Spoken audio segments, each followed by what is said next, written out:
यीशु द्वारा क्रूस पर कहे गए अंतिम 7 वचन। 1. हे पिता, इन्हें क्षमा कर, क्योंकि ये नहीं जानते कि क्या कर रहे हैं। 2. यीशु ने उससे कहा, मैं तुझसे सत्य कहता हूं, आज ही तू मेरे साथ स्वर्गलोक में होगा। 3. हे नारी, देख, यह तेरा पुत्र है, यह तेरी माता है। 4. मैं प्यासा हूं। 5. एली एली लमा शबक्तनी, अर्थात हे मेरे परमेश्वर, हे मेरे परमेश्वर, तूने मुझे क्यों छोड़ दिया। 6. पूरा हुआ। 7. हे पिता, मैं अपनी आत्मा तेरे हाथों में सौंपता हूं, और यह कहकर प्राण छोड़ दिए। आमीन। जो लोग खुश रहते हैं वह लोग यह सब काम करते हैं। आप भी जान लीजिए, आज से करना शुरू कर दो। खुश रहने लगोगे। दिखावा न करना, कम बोलना, हमेशा सीखते रहना, दूसरों की मदद करना, नकारात्मक चीजों से दूर रहना। और यह पहला पाठ नबी ईयोब का ग्रंथ, अध्याय 38, पद संख्या 1, 8 से 11 तक।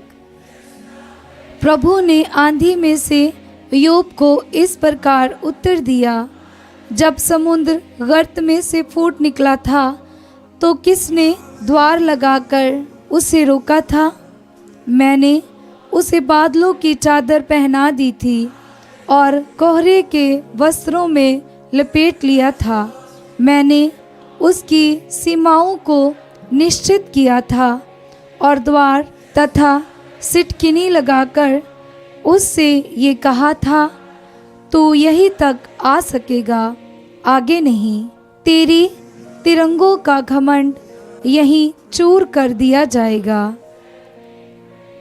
ये प्रभु की वाणी है। ईश्वर को धन्यवाद। भजन अनुवाक्य। प्रभु की स्तुति करो, क्योंकि उसका प्रेम अनंत काल तक बना रहता है। प्रभु की स्तुति करो, क्योंकि उसका प्रेम अनंत काल तक बना रहता है। जो जहाज पर चढ़कर समुद्री यात्रा करते हुए महासागर के उस पार व्यापार करने गए, उन्होंने प्रभु के कार्य देखे हैं और सागर की गहराइयों में उसके चमत्कार।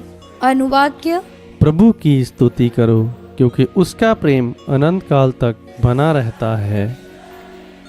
उसने आदेश दिया, आंधी आई और ऊंची ऊंची लहरें उठने लगी। वे आकाश तक चढ़कर गहरे गर्त में उतरने लगे और बहुत अधिक डर गए। अनुवाक्य।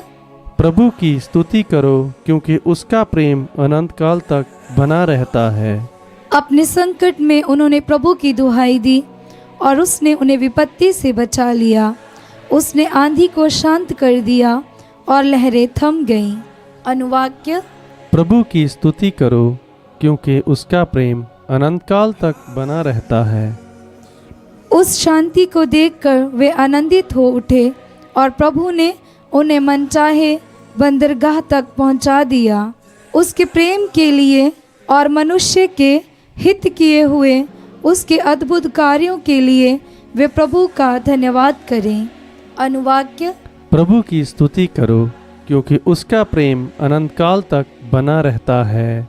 दूसरा पाठ कुरिन्थियों के नाम संत पौलुस का दूसरा पत्र, अध्याय 5, पद संख्या 14 से 17 तक। पाठ का मूल संदेश है, सब कुछ नया हो गया। मसीह का प्रेम हमें प्रेरित करता रहता है, क्योंकि हम ये समझ गए हैं कि जब एक सबों के लिए मर गया है, तो सभी मर गए हैं। मसीह सबों के लिए मर गए हैं, जिससे जो जीवित हैं वे अब से अपने लिए नहीं, बल्कि उनके लिए जीवन बिता